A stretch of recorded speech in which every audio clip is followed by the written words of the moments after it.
I would like first to acknowledge that both Winterthur Museum, Garden and Library and the University of Delaware sit on the unceded land of the Lenni Lenape peoples. We acknowledge the Lenape and pay tribute to their past, present, and future elders. And we're also trying to work on a project where we work with some of the Lenape about their cultural treasures that are still here in Delaware. James McNeill Whistler worked extremely hard to create an image of effortless ease and elegance for his public persona and his art, including his paintings, pastels, or the Peacock Room. And through the magic of Zoom, I'm virtually in the Peacock Room, if anyone was wondering what's behind me. Like many artists, Whistler had a somewhat slippery relationship with the truth. He was born in Lowell, Massachusetts in 1834, but said during the Ruskin trial under oath that he was born in St. Petersburg, Russia, which suited the image he was building at the time. While working on the Peacock Room with both Wendy Samet and curator Linda Merrill, we would often wish we could ask Whistler questions about his methods and materials. But as we learn today with interviews with contemporary artists, the answers we get may be what the artist wants us to believe and may not agree with what we see on the paintings. And I've also learned this in person while working with artist Andrew Wyeth for the last 12 years of his life. Additional information comes from cross-sections studied under the microscope or analytical examinations. Again, findings are somewhat at odds with what the artist may have told his contemporaries. For the Peacock Room, Whistler said, well, you know, I just painted as I went on, without design or sketch. It grew as I painted. Yet, there was a punched cartoon for the section with the fighting peacocks, which you can see in both of these slides, and very careful patterning of Dutch metal and different pigments and gold. So it had to have been thought out and planned. Whistler, who presented himself as a supreme original with many enemies, was actually a great borrower from several close friends. He borrowed his focus on decorated frames from Rossetti and the Pre-Raphaelites. And here you can see the little roundels from a Rossetti immediately showing up on Whistler. His butterfly signature, conceived first from his initials and evolving over the years, and thanks to Margaret McNeill and the catalog resume for this, has antecedents in Simeon Solomon, Pre-Raphaelite, and his entwined S signature with the S in the S from his name, and also from Albert Moore's Endymion. Whistler's eventual style of painting borrowed heavily from both Henri Fantin-Latour and Albert Moore. Fantin and Whistler were at first great admirers of Delacroix, as you see in this painting. And Delacroix's painterly brushwork could be considered an aggressive anti-academic statement that rejects the licked and hard-edged surfaces that you might see of David, Ingres, and the École des Beaux-Arts. Fantin had begun rubbing the paint into his canvas, and you can see that in this painting. It's a large painting, so it's hard to see it on a slide, and I hope you can see my mouse, but you can see on Manet's face that looks a bit rubbed. The Delacroix painting in the painting looks a bit rubbed. And so this was, Fantin was already doing this sort of rubbing into the canvas technique. During this period, Whistler's two closest friends were other admirers of Courbet and Delacroix, Legros and Fantin, and they had a name for their friendship. They called themselves the Société de Trois. Whistler admired Gustave Courbet in the early 1860s and adopted Courbet's style of assertive palette knife techniques, clay-like paint consistency, black grounds, and a warm brown and black palette tonality. So here's a Courbet seascape for comparison. Courbet and Whistler painted together in Trouville in 1865, and Courbet later wrote about Joanna Hifferden, Whistler's mistress and model, clowning around and singing Irish songs and how entertained they were. So here you can see paintings of Jo Heffernan by Whistler in about that same period. She was his loyal mistress and model during that time. And Whistler suddenly left Europe and surprisingly went to Chile, leaving Jo as his executor. She also painted. She sold some of her paintings. She sold some of his paintings. She sold copper plates from etchings. She had run out of money. And finally, she crossed the channel, waiting for Whistler to come back from Chile, and posed for Courbet. So here you see one of four versions of of Courbet painting Jo's wonderful red hair. And Jo was apparently also the model for this very racy painting for a Turkish diplomat. Whistler returned from Chile later in 1866, and this racy painting was exhibited by a dealer by 1872, we know. We also know it became the subject of a police report. We can assume that Whistler had seen it by at least 1872, if not before. So let's go back to one of Whistler's paintings of Jo. This had originally a lot of Courbet-like brushstroke and so forth. But after 1866, at some point, he scraped it down ferociously. This is a transmitted light painting of the, photo of the symphony in white. And you can see it's really been just ferociously scraped down. So what is he doing? Is he mad with Jo? That could certainly be. Or he's changing his brushstroke and he's really just sort of scraping out, as you'll see him do a lot in the future, the evidence of his Courbet-like surface.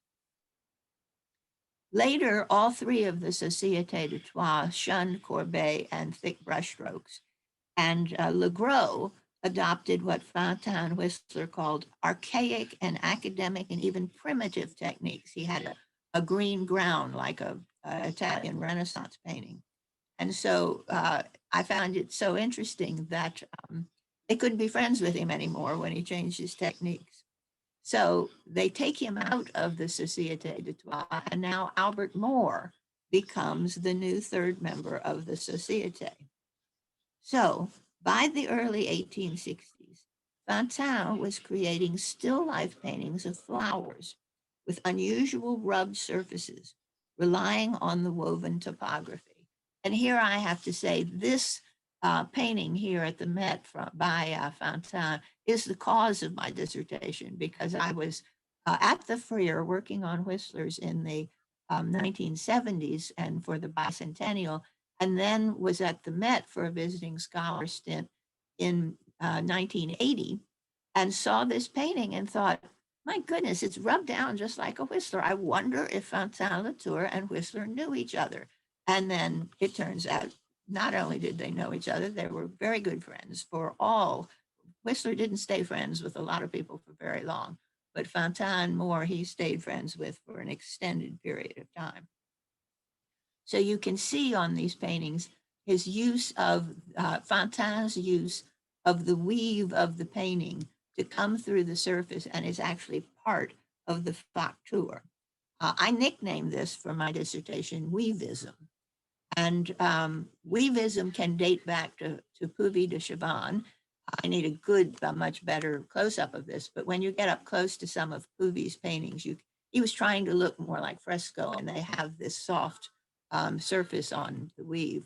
And I just screen grabbed this from Gianfranco Poccobeni's talk at the National Gallery London on the wonderful Titian gallery of all those paintings put back together for the first time. And I hope you can see how clearly the weave is visible through the paint. So you can see the seam here, and then very clearly, I hope you can see the texture of the canvas through the paint. Oops.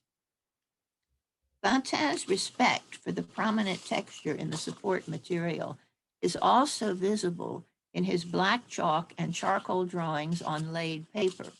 So you can see how the weave of the paper selectively entraps the chalk and charcoal particles, creating a flickering, soft focus image.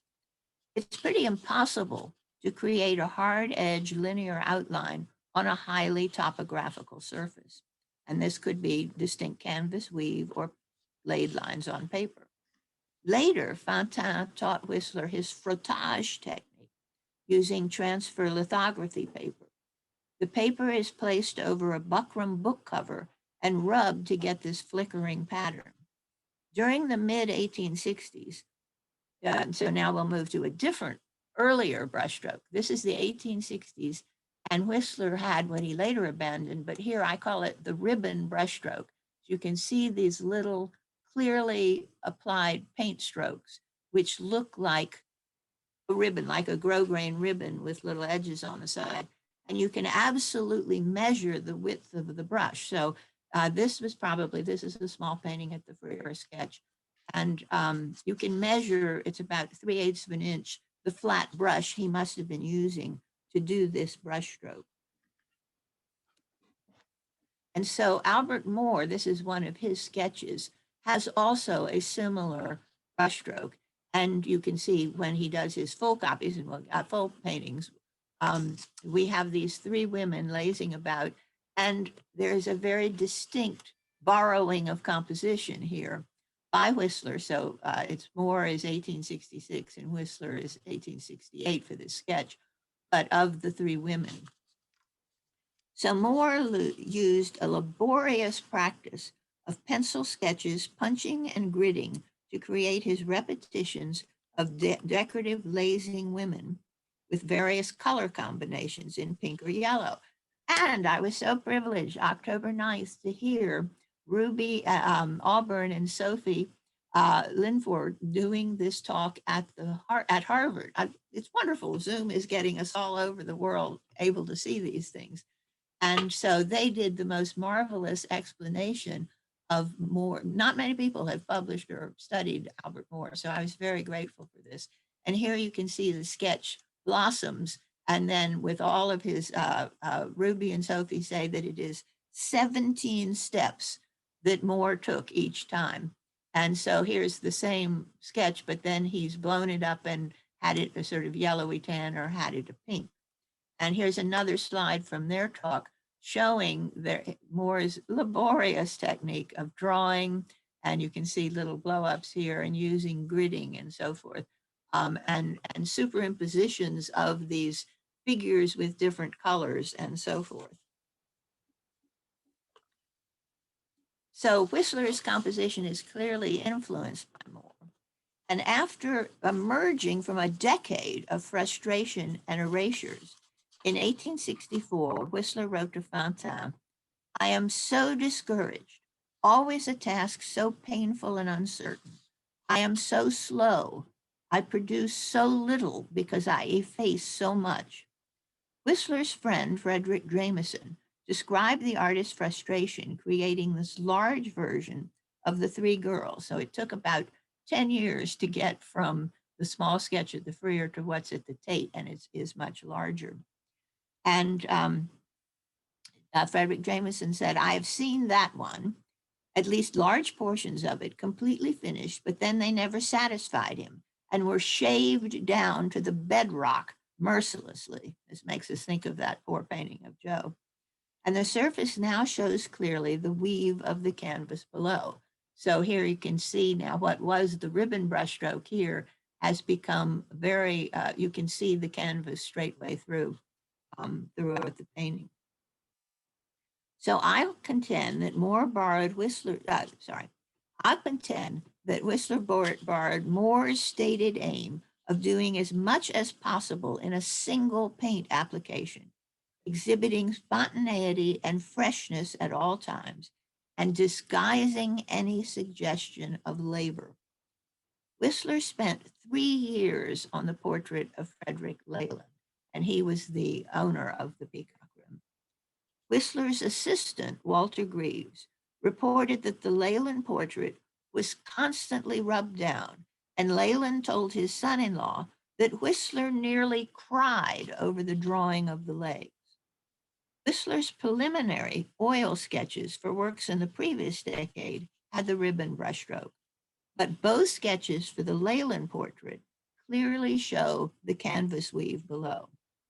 Beginning with the Leyland portrait, Whistler superimposed multiple versions of the final composition on the same canvas, trying to keep the entire rub-down oil paint surface wet so it could be what he called au premier coup, all at the first go. And so that would be a final skin of paint on top of a prominent texture of the support. The portrait of Frances Leyland, and she is the wife of Frederick Leyland, and there were rumors that Whistler and Frances Leyland had a thing, and there is a letter where Leyland says, "If I catch you with my wife again, I'll have you horsewhipped." So that gives us pause. The Leylands were also divorced a few years after the painting of the Peacock Room, but Whistler had gone off to Venice. So the portrait of Frances Leyland has the most elaborate, more like shallow stage set of checkerboard rug, dado, and Japanese foliage, as you can see here. And so all of that had to be scraped down and replaced for all the different sittings. Mrs. Leyland told Whistler's biographers, the Pinnells, that at the end of the sitting, the portrait looked as if a few hours' work the next day was all that was needed. But in the morning, she would find it scraped down and the work to be done over again. If anything went wrong, the whole picture had to come out and be started again. So this painting was also labored over for 3 years. And the final, it's quite beautiful at the Frick. I hope many of you have seen it. The final surface is truly one skin with little evidence of visible brushwork. So it's understandable that Whistler later simplified his backgrounds because he didn't taking all of that out and putting it back. Walter Sickert described Whistler's painting technique as a series of superimpositions of the same operation, based on a hope that the quality of each new operation might be an improvement on that of the last. Sickert also noted more graciously that Whistler considered it essential to cover the whole picture practically in one wet, and he thereby succeeded in getting the exquisite oneness that gives his work such a rare and beautiful distinction. Whistler's portraits of the Leylands, his mother, and Cicely Alexander are all rubbed down one skin weavistic paintings, and they were displayed in his first one-man exhibition in June 1874. And you can see a little bit of the ribbon brushstroke is still there in Cecily's thrown to the side coat, but then it's gone. Using thin scumbles and working from dark to light, Whistler created what the Illustrated Review called shadows or ghosts of pictures, possibly responding to the weavism visible in all four paintings. Another contemporary reviewer called them queer, gray, screen-like canvases, which again could be reflecting the sense that you saw the weave of the canvas so strongly. Whistler had told his doting biographers, the Pinnells, that he had no recipe, no system. But in order to achieve this screen-like exquisite oneness for his surfaces, he had recipes for diluting his oil paint and systems for applying the paint. To be able to work in one wet, Whistler devised a painting medium known as his sauce to be mixed with the tubed oil paints. According to assistant Walter Greaves, Whistler would sometimes add so much sauce to his paint that frequently the whole thing had to be thrown flat on the floor to keep the whole thing from running off. And so now we'll look at Effie Deans also in the 70s, and you can actually see, she's at the Rijksmuseum, you can see the drips, so how runny this paint must have been. Many of Whistler's painting materials have been preserved in the Hunterian in Glasgow and at the Tate, and they have been systematically analyzed, notably by Joyce Townsend at the Tate. Whistler cared deeply about the arrangement of his palette, and before he began to paint, he spent much time arranging the palette and mixing the colors on it. So he was all set to paint harmonious compositions of precise tones and hues. And this is, of course, reflected in the titles that he gave the paintings: arrangements, harmonies, symphonies in blue, gold, silver, and so forth. When he taught at the Academy Carmen at the end of his life in the 1890s, he taught the students to lay out and mix paint and inspected the progress of the palettes. And imagine this, the students describe this, they hear his feet coming down the hall, he's about to come in. He doesn't even look at their paintings, he looks at their palettes and criticizes the way they've laid out the palettes. Because he might mix so much sauce into his paints, he also had a table palette. And Greaves noted that he would sometimes store the paint in gallipots. In this way, he could retain the collection of special tones after mixing them and store them under water to keep them from drying. I have a friend who paints, and he's so careful with his oil paint. He does put the paint in a little jar and put water over it so the oil paint won't dry out and have a skin before he comes the next time. Whistler studied with Charles Glare, who taught that ivory black is the base of all tones and a universal harmonizer. He chose a priming of lead white and ivory black for most of the nocturnes. Whistler did not really readily acknowledge labor or the influence of others who might have taught him. The Pinnells reported that Whistler rarely spoke of Glare, but had told them his practice of a lifetime was founded on what he had learned as a boy. Whistler said of his nocturnes, "The sky is gray and the water is gray, and therefore the canvas must be gray." Mortimer Mimps, another friend and artist, noted that Whistler never worked on a ground that required killing, so he did not have to face a blank white canvas. And his tonalities were pre-chosen by the grounds and the pre-mixed palettes, with a limited number of pigments that were to be woven into the painting, like embroidery threads to appear and reappear. And you can see here, it's like a little bit of embroidery thread of orangey red pops up here, goes back under and pops up here. For the ground of Old Battersea Bridge, Whistler used lamp black instead of bone black, so he got a warmer gray. But you can see how thinly it was applied. I think this is absolutely amazing, that you can completely see the weave of the canvas as if there is no paint on it at all. He occasionally used a panel support for his paintings rather than a canvas. And in the, this is an earlier one. So this is the Nocturne in blue and green is on a mahogany panel. And he used a dark ground, again, using the lead white and ivory black. And it's interesting, the dark buildings on the, along the Thames here are absence of paint, because this is the actual color of the ground here. And it's still very early 70s, so I'll call these a little bit again of remnant ribbon brushstroke, which is going to disappear. He also, you could say, used another form of weavism when he used wooden panel supports. And this is a tiny little painting at the Freer. And you can see how he's used the wood grain to be part of the sky and part of the Thames. So maybe you could call this grainism. So the use of buckram texture for frottage, the weave of the canvas, and the grain of the wood are all ways to rebel from a licked, precise surface of an Anger or a Jerome. And Whistler actually copied Anger in the museum earlier in the 50s. If we look at the wonderful little nocturne from Yale, we're reminded that Whistler felt that the image should be the size that he actually saw the subject.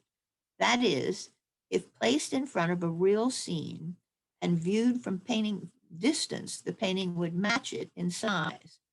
To preserve this scale in the portraits, he had to stand well back from the canvas and use extremely long brushes. And we could see these brushes in the tape. And thanks to Margaret McDonald for sending me this wonderful cartoon. I knew I'd seen it, but I couldn't find it. And so here's Whistler and supposedly using this sort of long brush. You can see it's not quite so long over here, but here you can see how long these are from the collection of his materials. But this is Lady Muir. She was a chorus girl who married a very important businessman, and he commissioned 3 portraits of Lady Muir, and one is lost. But you can see the way the cartoonist has got him painting all 3 portraits at once, and his wonderful little white lock showing here and also over there. So it's important to look at these 2 images together because they are both shown in their frames. Whistler put great emphasis on framing and display and borrowed from Rossetti, as you know, passing along to Pissarro and the Impressionists. He actually had a lot of contact with the Impressionists, which we don't hear much about. And he infected them with the idea of really being very careful about the frame choice.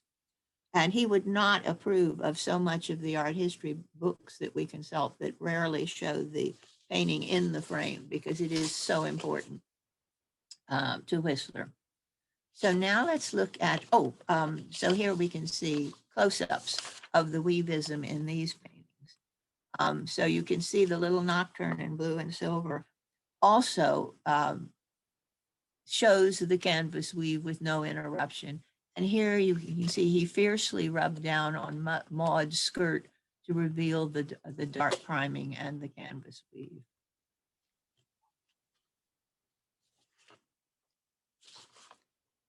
Oh, one other thing, sorry, going back to Maud.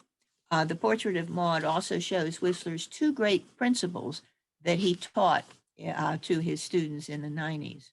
That the figure should be clearly inside the frame and created of one piece of flesh, simply but firmly painted and free from mark of brush. And I had a kind of fun little episode that I can brag about when I visited a colleague at the Carnegie Museum, which has the Sarasate by Whistler. And I was about 10 feet away from the painting and said, "Oh, there's some overpainting on the face." And they looked at me like, "How could you possibly know that?"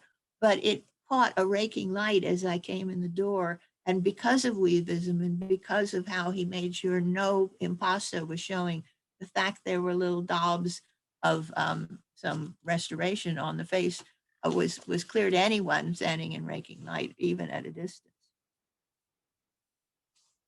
The nocturnes are painted a bit more freely than the portraits, with fewer superimpositions, but have the engineering of tones. And the tones in the nocturnes are probably stricter than what's in the portrait.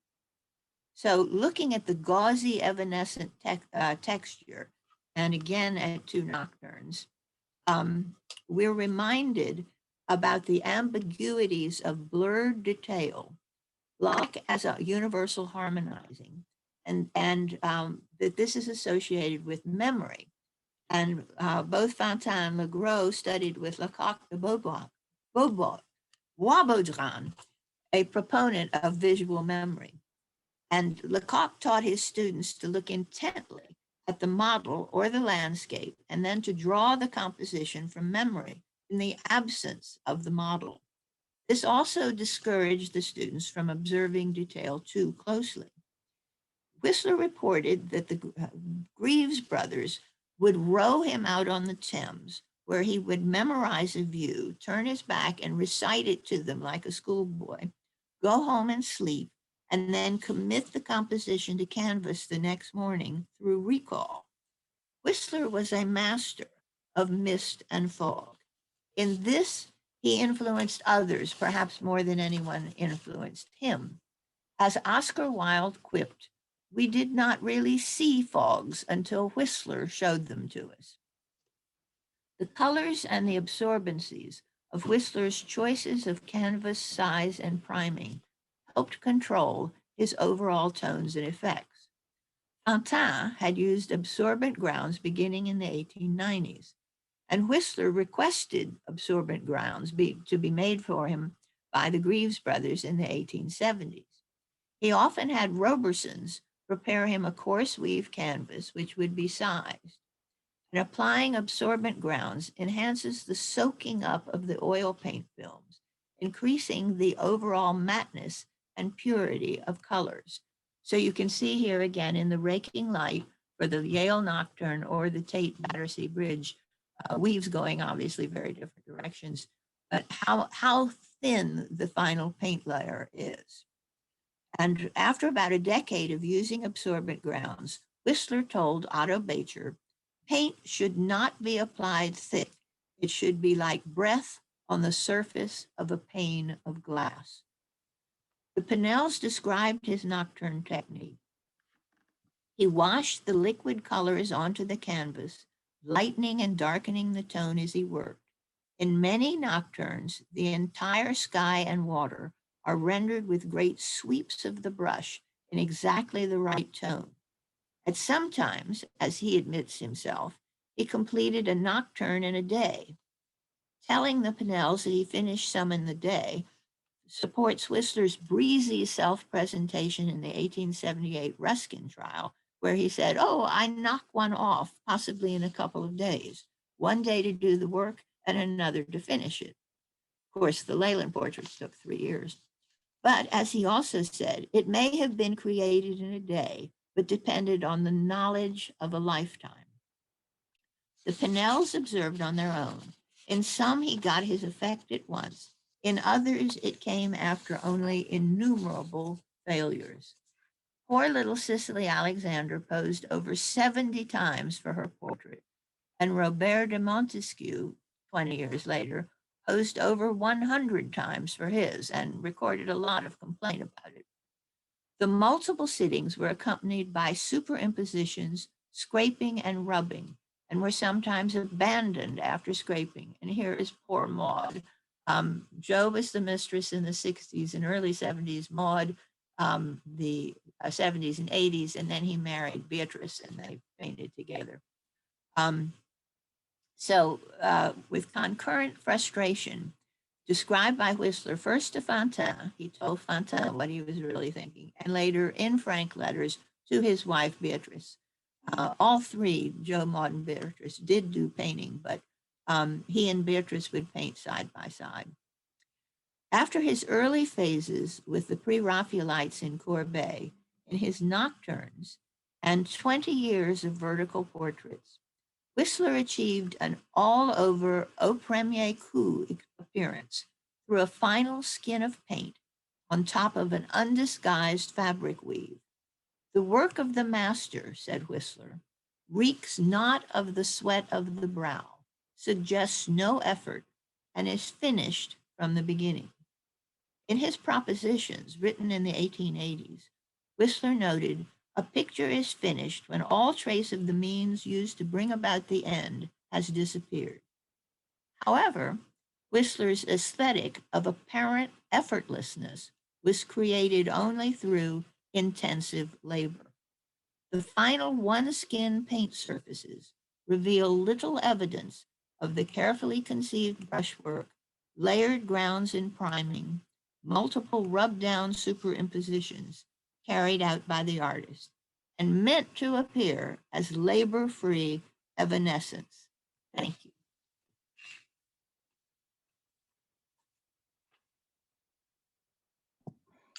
Thank you. So should I stop share? No. Oops. Now, at the moment, we only have one question. Peter, do we have any others going on? No, I can only see just the one question at the moment. It's quite a good one, though. Yep. But may I encourage everyone to ask many more questions? Peter, do you want to go ahead and ask? Yes. So, Joyce, this is from Jim, and he asks, how did he rub down? Using a cloth and solvents? We think all of the above. That he used, he had a knife, he used, the paint was already wet, so he didn't need to add solvents because he would rub it down while wet and then also scrape it down with a knife. So I would say both. Thank you. And there is another question. This is from Joanna Brogan Higgins. What was the thinner again, please, that he used, which made his paint drip? Okay, we have Joyce Townsend in the audience, and she has done the analysis of the sauce that he put in. And it's mastic, lead dryers, stand oil, but apparently different types. And so if I would love to turn that question Trying to over. find her. Oh, hang on. Here we go.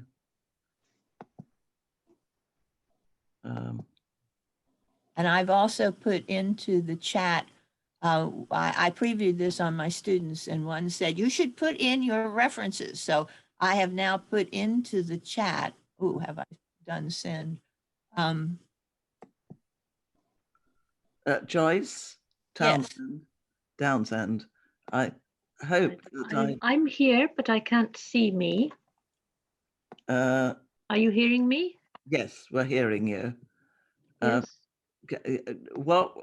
Yes, there was supposed to be copal resin in his sauce as well, but that's a fiendishly difficult thing to analyze for, especially the way Whistler used it, so much thinned down with turpentine. And I can't say we had any success, even working with a number of other very good analysts in the 90s as to finding the copal, although I do suspect it's there. Thank you, Joyce. I'll just add a note of my own that back in the 80s, I had a series of fatala tours. And if you've never seen those scraped down, particularly the backgrounds, your immediate knee-jerk reaction is to say, oh my God, they're over cleaned. And I have come across ones where some poor conservator had dotted in every single. Oh no! Bed, and I had to take it all off again. I think we have a few more questions now. Yes, so there's one from Sophie Linford. Oh. Thank you so much for this wonderful talk, Joyce. I'm wondering if you could speak about Whistler's varnishing practices and preferences, which I know you've written about before. Okay, and Sophie, I wanted to say also how wonderful it is that you working with Ruby, and you were the art historian, right? So and you and Ruby both did all the reconstructions to look at what Albert Moore did, and I wish, oh please tell more art historians to do that. So I wrote an article which I've just put into the chat at the suggestion of my students, that on Whistler's views on the restoration and display of his paintings. And that was in Studies in Conservation. And because I don't know that I've ever heard we had a painting that still had Whistler's original varnish on it. I'm not sure we know exactly what the composition is, but his pet restorer was Stephen Richards. And he would, the thing we know for absolute certain is Whistler wanted a water clear varnish. So you have all these various people saying that, oh, artists wanted brown varnishes, they wanted yellow glazes, but we have it absolutely in his letters that he would have his paintings cleaned and revarnished 4 and 5 years after he'd painted them, which is a bit dangerous sometimes, I would think. But in any case, water clear varnishes, what would they be? We haven't got any synthetic varnishes yet. They don't come in until PVA in the 30s and acrylics in the 40s and so forth. So his choices, we hope he wouldn't have used copal, because that would have, as a varnish, he might have used it as a sauce. It's a fine thing for a sauce because it's hard to solubilize. But I would guess mastic or Damar. And he talks at one point about a varnish going cloudy, and he calls it chill. And he says you take a silk shirt and you buff it to get rid of that chill look. So mastic would probably get a more bloomish, whitish chill than Damar. So from that, perhaps we can guess that his water clear varnishes were mastic, but replaced and removed periodically when he was asked. Okay. Got another question from Elizabeth Laduc. Do you have any thoughts on the similarities and differences in technique between Whistler's etchings and his paintings? Oh dear, well, I'm not a paper conservator, so I could say more about his pastels, but his etchings, I've read things where his etchings are compared to Rembrandt, and I just had to give a talk about Rembrandt. And but I would say no, maybe I shouldn't say anything, but the extreme light and dark effect and the beautiful effect of dark and blur and memory when I'm thinking of some of his etchings of the Thames. But no, I don't think I'm qualified to talk about his etchings. I enjoy reading things by other people on his etchings. And a question from Claire Meredith. Thank you, Joyce.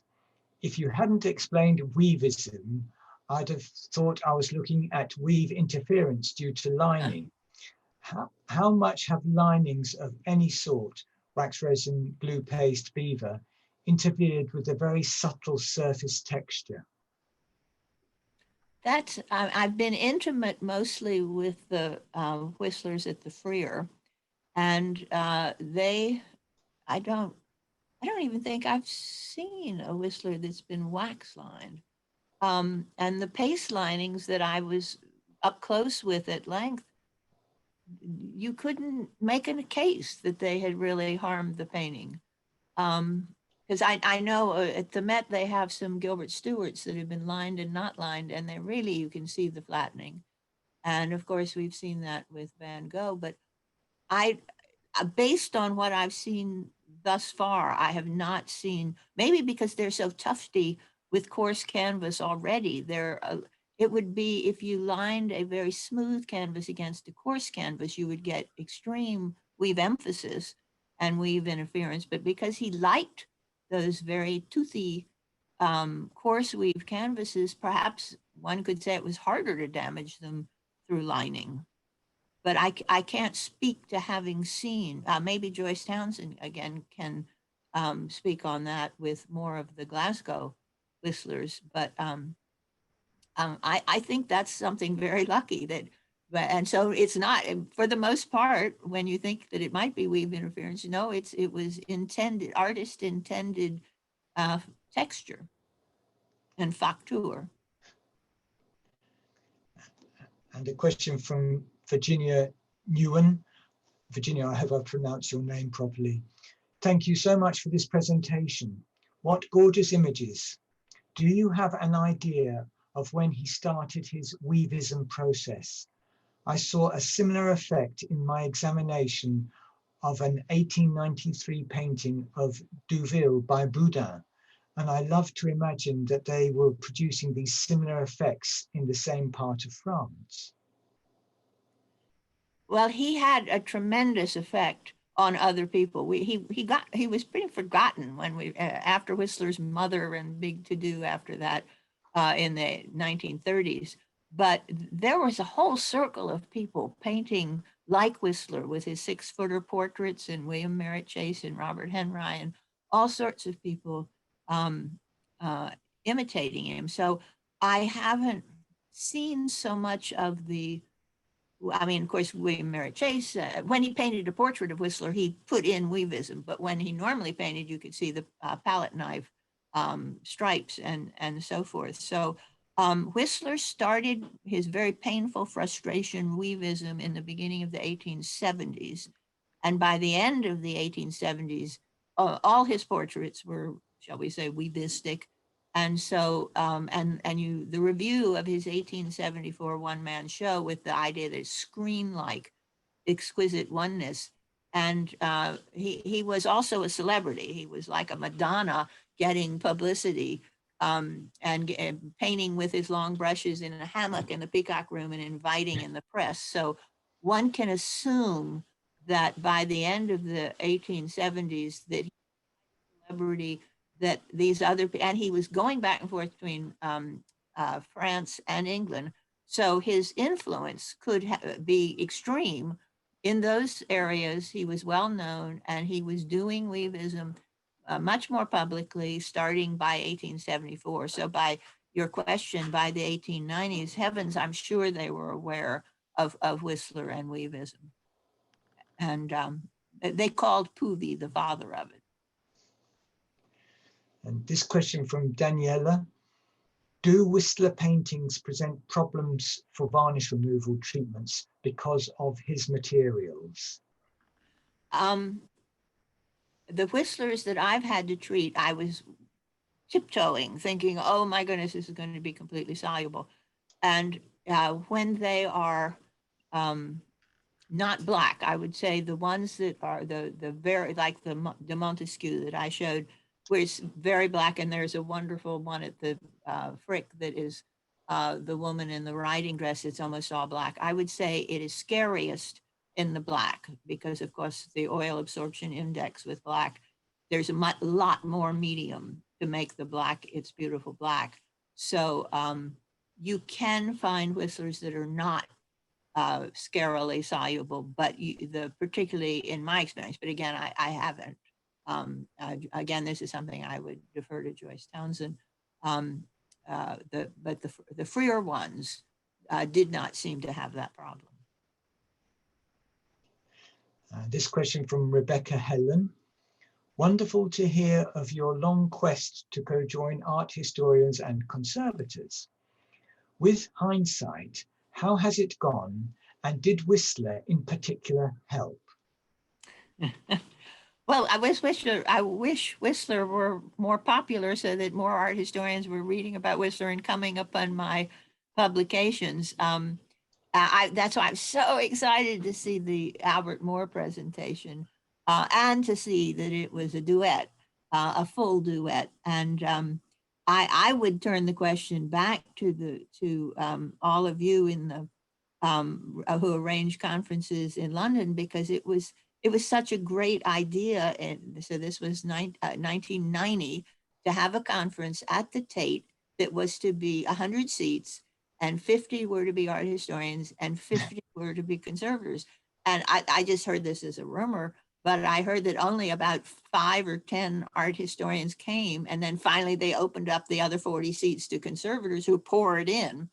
And the art historians who were there, I can see pictures of them and I can't rattle off their names right now, were wonderful and gave talks knowing that the physical presence of the painting and what they knew about materials and archives would be of great interest.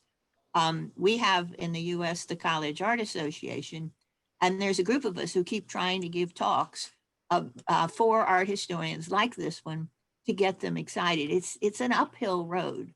I wish it weren't. But first we had when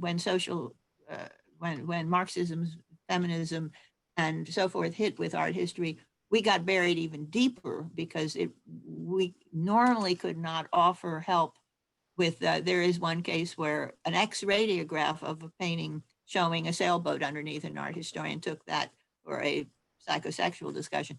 But generally, we're not helpful in that. Technical art history, which what do we think? At the end of the 20th century, in full bloom now, the Kress and has done these STITAS, Summer Technical Institute for Teaching Art Historians, and they bring so that's the new effort, and bringing art historians in to study with conservators, and they all have to make tempera paint, and they have to understand fresco, as the Fog did in the 1920s and 30s.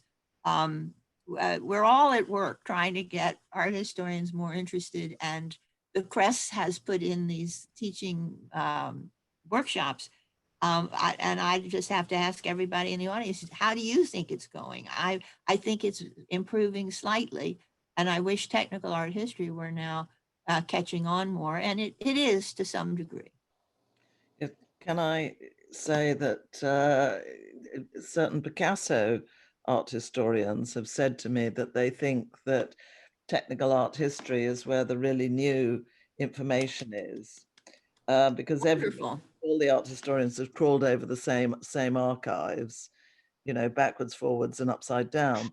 And it's the analysis and what that, the archive of the object itself, that they're finding exciting. Not every art historian, obviously. There's a great thing about Picasso, because of course we have X-rays beginning in 1896. Picasso even says when he paints over a painting, he says, "Oh, they'll have fun X-raying this." So he knew that this was coming. Yes. And the next question is from Angela McDowell.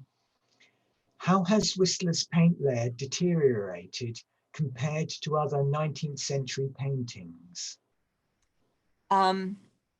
So again, based on the ones I've examined up close and personal, not badly. I mean, I'm trying to think. Some of I did some study of Washington Alston, who interlayered glazes fantastically, and he's been skinned. There's so many have been skinned. That's not deterioration, though. That's interference by restorers. Washington Alston even disclaimed authorship of a painting in the 40s that he'd painted in the 1830s because it had already been overcleaned. And as we've already talked about, not so many overclean Whistlers that I know of. The ones in terrible condition are the ones that he scraped down, like the Vanderbilt that is now in the National Gallery, Washington, that various restorers have tried to put back in the 1920s and so forth. I'm trying to think of a Whistler that's fallen apart or that we see use of pigments. There's probably, and again, this would be a Joyce Townsend question, a number of pigments that have changed. Oh, well, there are some cases, I think, when it was a thin enough ground that a lining has discolored it slightly. But again, that's interference. That's not, well, Joyce, can you say anything? Have you seen Whistlers that on their own have aged badly? Not like Turner's where you have some real changes when he was using experimental colors and pigments. And Well, I think there are some badly lined paintings in the Hunterian Art Gallery, the Whistler collection. I think Margaret would agree with me because they have varied histories. They haven't all been treated by Whistler's pet restorer Richards and no one else. But that's interventive deterioration. That's interventive deterioration. I think it's posthumous in Whistler's case too. Yes. So I think there are some where his technique of weavism has exposed the paintings to the effects of bad lining, and they've suffered. But can you think of a Whistler that deteriorated on his own? I can't. On its own. No, I have to say the only not lined paintings I've seen are in the Hunterian, and they're viciously scraped, and of course all by Whistler. So I think he's the only one responsible. I thought that the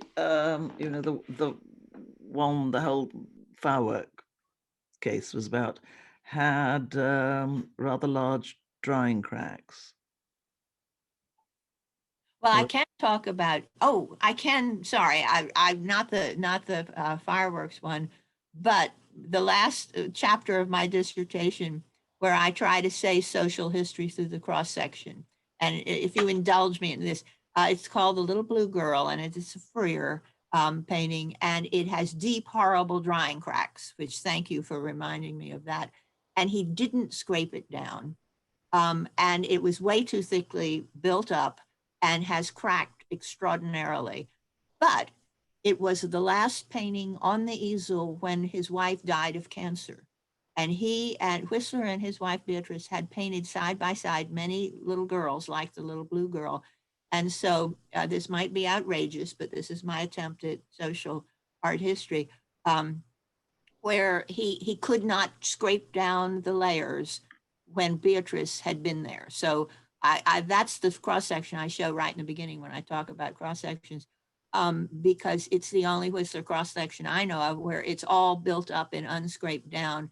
But that was his time, and he couldn't finish it. He couldn't finish it for Freer, and there's this long dialogue on letters between Whistler and Freer of, can you finish the Little Blue Girl?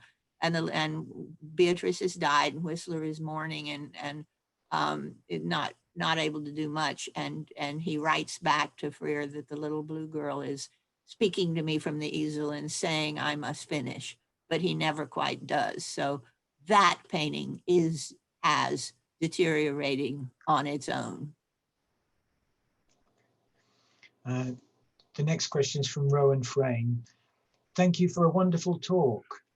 It is really interesting to find out how Whistler went about making his paintings have an effortless appearance. I wondered, what were the reasons why Whistler wanted his paintings to look effortless? Because he's a man about town. He's a flaneur. He you know, is, oh, I knock it off in a day. I think that was the biggest kind of Gilbert and Sullivan way of looking at the man about town with the chrysanthemum walking down the street with his cane, and he is he can just do these things. It's no effort at all. Like him staging, hanging in the hammock in the Peacock Room, painting with a 6-foot brush on the ceiling, just like this. So, and I think it has to do with image and the sense of genius, that it just comes forth in a beautiful way, and that's what he wanted to project. Whereas we know by study that it was extreme frustration, scraping down, and a lot of labor. Does that answer the question? I hope so, Joyce. The next question is from an anonymous attendee. Did he prepare his sauce himself, or did he buy it ready-made? I missed that. Did he do what himself? Yeah, sorry, I'll say it again. Did he prepare his sauce himself? Oh, yes. Or did he yes. buy it ready-made? Yeah. No, the sauce, that's why he had to have the table palette, is because he's putting out his probably squeezing the tubes of paint and then putting in the sauce. So it was his own concoction, and it as remembering Joyce Townsend's publications, it did change from year to year, decade to decade. So it wouldn't have been, and I don't know what you would buy to make that sauce already made. There is, if you look at Leslie Carlisle's great work on 19th century artist manuals, and she talks about McGilp and all the buttery things that one could buy that artists would use to put in their paint, which generally speaking did cause terrible deep drying crackles. But there's no evidence, I think, that Whistler ever used a commercially purchased McGilp or anything of that sort, that his sauce was his secret recipe. And of course, he said he also had no recipes, but he did mix that. All the contemporaries and Walter Greaves all report that. Thank you. This question's from Christine Sitwell. If weavism is an important part of the surface appearance of the painting, have you had an opportunity to compare lined and unlined paintings to see if there is a significant detrimental effect on the surface appearance? As Joyce Townsend was saying, we think we only have one unlined Whistler that we know of, and the ones at the Freer, which I know the most intimately, are all paste lined, and they all seem to have this wonderful coarse weave, textile weavism. So since the original canvas is so coarse, it's hard to think how lining it, even with a slightly coarse weave, would change it. The complaints, as I understand it, from bad lining have been when it's a thin ground and it stains. But again, I don't know if Joyce has found that, but miraculously, through this discussion, we've all come up with the idea that Whistlers have fared pretty well, except for a few, and anything that's gone wrong, with the exception of the little blue girl, or if the Detroit fireworks has deep drying crackles. Generally speaking, his paintings have lasted better, and even with interference, been damaged a little less than some of his compatriots. Thank you. This question from Jim. Did Whistler also paint watercolors, and were his techniques similar in both media? Oh, I wish Margaret McDonald were here to answer that. Yes, he did watercolors, pastels. And again, I'm not a paper conservator, so I haven't spent much time with the watercolors. What I do know is that Margaret McDonald, who's been working on Whistler since at least 1968, has done a lot of Whistlerian watercolors with that loose, beautiful touch. So I would say it's different because she's not scraping down the watercolor. But the idea of effortlessness is, I think you can say, in the pastels and in the watercolors. And please, Joyce Townsend, disagree with me if you do. And by the way, hi to Christine Sitwell. Yes, I haven't really examined the watercolors either because we have none in our collection. But I don't think the pastels that I've seen, which are rather few, because again, we don't have them in our collection, I don't think they look nearly as complicated as the paintings. They're much more sketchy, the ones I've seen. Yeah, they do have the effortlessness and the exposed ground, and it's a different way of being effortless, but it is effortless, I think. In Yes, and some of the pastels have a fairly darker than mid-tone paper on which he's putting a few strokes of pastel, and most of them are the unpainted support. There's more support than actual painted image. Yep. You know, I've done some copies of the pastels and found that, yeah. A question from another anonymous attendee. You may be interested to know, Joyce, that my portrait painting teacher, who was taught very traditional European methods of painting, still ensures that our palette is kept organized and clean. Also, that we use long brushes to maintain perspective. Wonderful. How old is that person? Oh, anonymous, I guess, can't tell us, but anyway, Yeah. I'm interested in what generation of teaching that person came from. So this next question from Joyce Townsend. Tate's fire wheel looks uncleanable due to weavism and absorption of varnish and lining materials both into the canvas. And then sorry, then Oh. Joyce. yes. No, I think that helps answer some of the previous questions. Oh, okay. Sorry. Then I'll move on to Sarah Cummings Cove. Uh-oh. No. Are you talking about the conference Appearance, Opinion, Change, Evaluating the Look of Paintings, hosted jointly at the Tate by UKIC and the Art Historian Association? Yes, Jerry, indeed. right. 1990. Indeed. I remember a very lively panel discussion at the end. And Yes, Jerry Headley was there. He was, it was 3 weeks before he was killed. And we had a long discussion about ethics and philosophy of cleaning on the stage. I mean, just at a coffee break. Yeah, that was a wonderful conference. Okay. I think there are a few comments in the chat. Peter, have you kept an eye on those? I haven't, Claire. I'm having a quick look. Okay. Keeping on muted. I thought, I mean, yeah, it's in the chat that I think it's Joyce has put the reference to her talk. Yes, my students chided me for not giving more references and said I should add it at the end. So I did that. So that's what that is. Yes, I can't, walk and chew gum, read and chat to you at the same time. There's quite an interesting one here from Rebecca Ellison. You spoke about framing being so important to Whistler.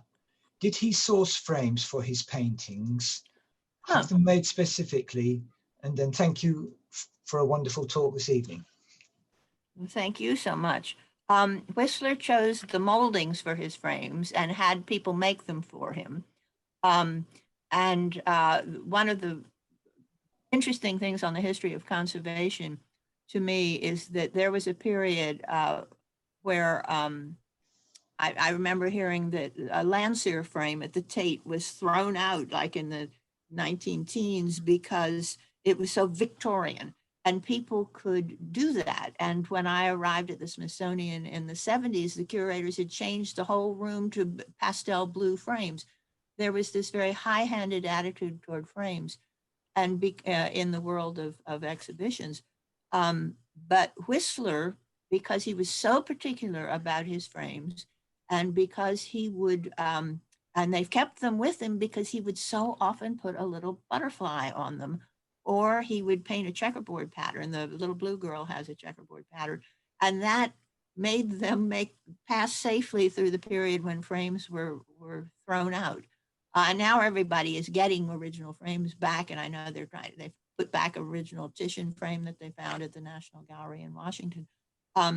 But he was very concerned about the frames. I think probably, this I don't know as much about exactly from the correspondence, but because he commissioned them and had a special Whistler molding that he used very often, the very complicated little lines and so forth. He made sure that they were exactly what he wanted. And but I'm not sure if the question said, did he sauce his frames or put the sauce on it, or did he source his frames? I would say yes, he absolutely sourced his frames, but often they show the wood grain through the frame, through the gold. So you could call them a little bit grainistic because they don't age so well when the gold gets a little rubbed, because you see more of the wood than I think you were supposed to. I hope I answered it, whether it was sauce or source. No, it was source as in where he got it from, not source. Right. As Okay. In, what you put over Okay. anything. There's a, if it's right, Claire, Jennifer Gons makes an interesting comment. I think such a marvelous talk. Thank you very much. Just a comment. I was stricken by Whistler's quote on "a painting is finished when all evidence of work has disappeared." I wonder how many modern and contemporary artists were influenced by this. And then she opens quotes, Bridget Riley, Richard Hamilton, concrete artists, maybe? Well, certainly Rothko, you don't see any brush coat when we get into the color field, but I don't know if they're thinking Whistler or not. But somebody made the point that Whistler did a whole number of little watercolors that were studies for interior decoration. So he would say, okay, here's the dado, and this is going to be all yellowy, and this is always going to be blue. And he would do palimpsest in his own house, where you put down one color, put down another, and do a little bit of scraping. And some of his little room study watercolors look just like Rothko's. I just wanted to say, you've reminded me that Fatin Latour also was very aware that the gold frame would have an influence on his picture. And when you get them out of their frames, he's painted, well, I presume it's a bronze line because it's painted around the outside of the painting. And Seurat did a lot of decoration around the edges that had to do with the framing. But once in the frame, you just don't see it. Yeah. When it's, on the easel and he's thinking about it. Yeah. Well, I think we've come to the end of all those questions. Joyce, thank you so much for a really interesting talk.